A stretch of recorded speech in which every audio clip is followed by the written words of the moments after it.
ЕУ се спрема за ново проширување, но прво мора да ги зацврсти правилата во своите редови.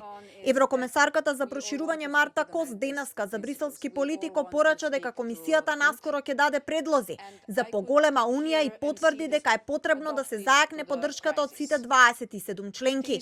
Според бриселскиот портал, Европската комисија работи на измените на условите за новите членки и се очекува да објави предлози за попрецизно дефинирање на нивните права, но и заштитните механизми. Еврокомесарката за проширување Марта Кос изјави за Плейбук дека Брисел ја препознава потребата да се зајакне политичката поддршка од сите 27 земји членки и потврди дека комисијата наскоро ќе даде предлози за тоа како да се подготвиме за поголема унија. Тоа ќе вклучува попрецизно дефинирање на правата и обврските на новите членки, како и заштитни механизми со кои би им се одземала можноста да ги попречуваат одлуките доколку не ги исполнуваат своите обврски.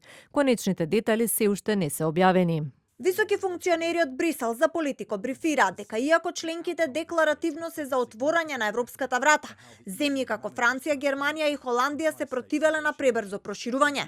Според нив стравувањата се дека новите членки би можеле да блокираат клучни политики, како што веќе се случуваше со Унгарија во време на Орбан. Постои причина зошто процесот на проширување трае со децении, изјави дипломат од една скептична земја. Стравот е дека ќе внесеме тројански коњ. Берлемонтот подготвува предлог за промена на правилата за новите членки кој ќе им биде представен на лидерите на Европската унија на состанокот на Европскиот совет, што започнува на 15 октомври, изјавија за Плейбук тројца високи функционери вклучени во процесот под услов на анонимност поради чувствителноста на прашањето. Шефицата на Европската комисија Урсула фон дер Лајен, пак според информациите на порталот, веќе се подготвува за пресметка со престолнините на ЕУ и има само неколку недели да ги убеди дека Унијата може да управува со ризиците од ново проширување.